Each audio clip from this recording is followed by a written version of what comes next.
Yo, what's going on, guys? It's Houston Sports Talk, back another video day, and today the Houston Rockets play the San Antonio Spurs for Game 4 of the regular season. The Rockets will play their fourth game, and it is their second game in San Antonio. I'm not disappointed with the last loss. I know there were a lot of Rockets fans upset with the way the Rockets played. I expected it. I predicted for the Rockets to lose. Obviously, I'm not happy when I make a prediction like that and I'm correct.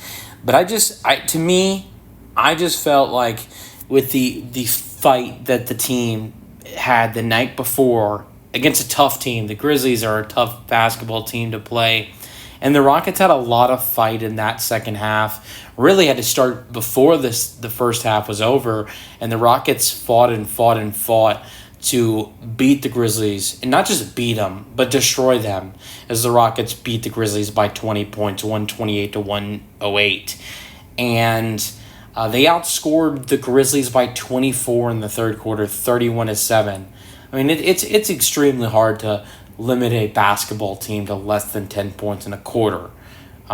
So they had a hell of a fight on Friday night. So after that, what do you have to do? You have to get on a plane. I know it's not far away. You could take a bus and get in there, get there in 4 to 5 hours. I've done it before, living in Houston. So it's not a long fight, but still, you have to get on a flight after having a hard performance like that instead of going home. And what do you have to do? Less than 20 hours after, ending the game against the Grizzlies, you have to play another basketball game. And this one's something you haven't done all season. It's a road game, and it's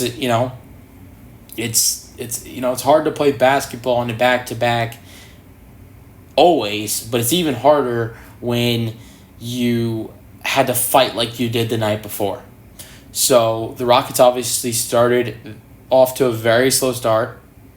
They were down by 21 at halftime, and I know it's very upsetting for the team to start off like that, but to me it's not surprising when the team was so good the night before and put in so much energy, for them to just not have a lot of that energy going into the first half. But we saw the energy in the second half. The Rockets outscored the Spurs by 3 in the third quarter, 28-25. And their big quarter was in the fourth quarter, outscoring the Spurs 37-22. So outscored the Spurs by 18 in that second half. So we saw that energy come back to life, Saturday night in the second half, which was a good thing. And it's time for me to get into that second part of my prediction, as I did say that the Rockets would lose Monday. I did say the Rockets would lose Saturday, but my prediction was that the Rockets would lose in a close game, and the reason they would lose was because they would show some signs of being tired. And I said that if the Rockets go out there and lose this game tonight, which I said Saturday, the Rockets will win Monday. So you already know my prediction for this game. I'm going to have the Rockets splitting this series with the Spurs. I did say in my preview Saturday that there was no way I could see the San Antonio Spurs taking both games against the Rockets, and there was no way I could see the Rockets taking both games against the Spurs. To me, going into this 2-game series in San Antonio, I've always thought this is going to be a series where it's a split, and I don't see it any other way. Whether the Rockets win the first game, I think the Rockets are going to lose the second, and San Antonio's going to take the dub. The Spurs win the first, I got the Rockets winning the second one. And it only made sense for the Rockets to drop this first one, being the fact that they showed so many signs of being exhausted in the first half, and then were able to get that energy back. And look at, now it's Monday. They had the day off Sunday. Were able to rest their bodies after playing 2 games in 24 hours, and got to rest Monday, which was really, really, really good for the team. And had all today, so just go into the game on Monday night, and the Rockets are ready to play some basketball. So I think that I think that the Rockets are going to be ready to go out there and get a win tonight. If the Rockets don't win this basketball game, there are no excuses. I mean, I could give them a lot of excuses for starting off the way they did in the first half on Saturday, just because of what happened the night before Friday, knowing you'd be exhausted to start off Saturday. But you were able to get that energy back. You had Sunday off. Going into this game Monday, having that day off, there's no reason the Rockets shouldn't get back and get their energy back and get back on the win column. So there's no excuses tonight for the Rockets. They got to get a win, and I really don't want to see this. I mean, it's not impossible if the Rockets start off 1-3, but I don't want to see this team start off 1-3. They started off 0-3 last year and still finished 41-41. So it's not the end of the world if they start off 1-3.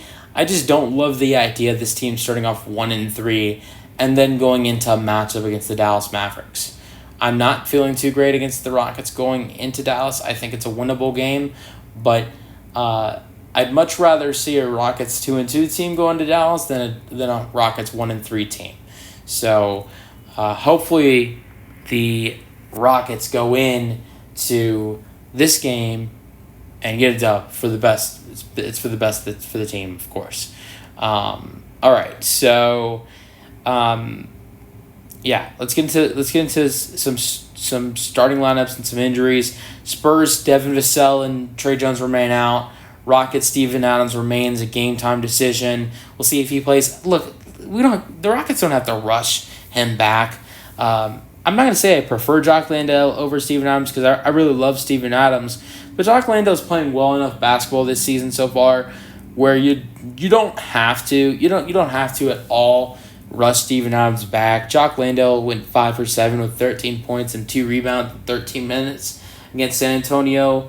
I believe he was able to knock down a 3 if I'm not mistaken. No, he didn't hit a 3, but it went to the free throw line, took 4 free throws, made 3 out of 4, shot 5 for 7, 13 points, 2 rebounds in 13 minutes. Steven Adams is going to help more rebounding. Steven Adams is not going to – he's going to do way more on the rebounding end than Jock. But I see Jock more as a scorer. And right now I do prefer Steven Adams, but, I want to see Steven Adams healthy, and Jock Landale's playing well enough basketball to let Steven Adams rest his injury and get him 100%. So, yeah. We'll see if Steven Adams plays. I honestly doubt it with the way Jock Landale has been playing to start the year. Makes you not want to rush Steven Adams. But we'll see what happens with him. Tari's not on the injury report. Nobody else is on the injury report. Starting lineups, I know things won't change for the Rockets. I'm pretty sure things won't change for the Spurs. Fred VanVleet, Brooks, Jalen Green, Jabari Smith Jr., Alperen Sengun will be the starters for the Rockets. For the Spurs, I expect things to stay the same for the Spurs. I know Chris Paul, Harrison Barnes, and Wembanyama will stay in the lineup. And I think the 2 other starters should remain the same with Jeremy Sohan and Julian Champagnie. Kelly Johnson's been solid this season, really solid, but his role's meant to come off the bench. So there's going to be nobody else that comes in the starting lineup. That's going to be the Spurs for sure starting lineup tonight, unless there's a late scratch or something. So, that's really it for my preview. I think the Rockets get back on the win column, but what do they need to do to get that? They need Alperen Sengun to be better. 2 for 8 for Sengun last game, 6 points, 5 rebounds, 2 assists. They need him to be better. I will give Sengun this. It was only 22 minutes for Sengun, but it was still bad basketball. And, this was a game where, Ime Udoka felt like he had to put Sengun on the bench because of his bad performance. Sengun needs to go out there and prove Ime Udoka wrong out there tonight, and I think he does it. Fred VanVleet was actually good last game. I hope he can continue things. I hope he can get it going because he was really bad to start off the season the first 2 games. Then Saturday he looks good, so let's hope he can do that. He always does pretty solid when he plays the Spurs, at least in the Rockets uniform. Dylan Brooks looked solid the other night against San Antonio. There's some bad blood between some Spurs fans and Dylan Brooks, so Dylan Brooks should go out there and show out against the Spurs fans tonight. Jalen Green's been doing good all season, so I expect him to keep doing his thing. You need Jabari Smith Jr. to continue to help Şengün with rebounding, going up against these tough centers. The first 4 games, three of 4 of them, you've faced 2 really tall players, the 2 tallest players in the NBA. One matchup against Zach Edey and 2 against Victor Wembanyama. Jabari needs to continue to help Şengün with the rebounds. Was solid in their last game with 7 against the Spurs, and had, I believe, 16 against the Grizzlies. So Jabari needs to continue to help in that area. Let me know your thoughts on the Rockets San Antonio Spurs matchup in the comment section, and peace out. Go Rockets.